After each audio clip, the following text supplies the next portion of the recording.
حضرت ابن عباس رضی اللہ تعالی عنہ سے روایت ہے، فرماتے ہیں کہ نبی کریم صلی اللہ علیہ وسلم دو قبروں کے پاس سے گزرے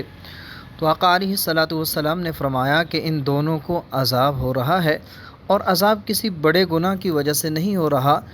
بلکہ ان میں سے ایک وہ چغل خوری کیا کرتا تھا اور دوسرا پیشاب سے نہیں بچتا تھا۔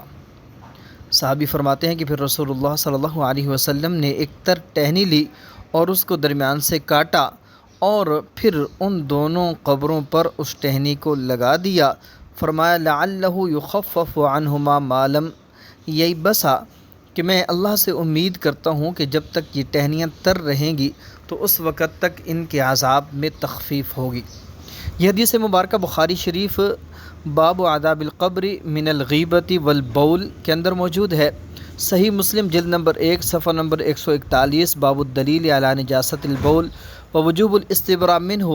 اور اسی طرح سنن ابی داؤد جلد نمبر 1 صفحہ نمبر 14 باب الاستبراء من البول، جامع ترمذی جلد نمبر 1 صفحہ نمبر 114 باب ما جاء فی التشدید فی البول،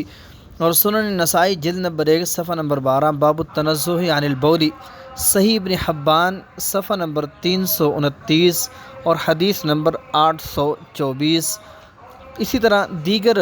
صحیح کتابوں کے اندر یہ حدیث موجود ہے۔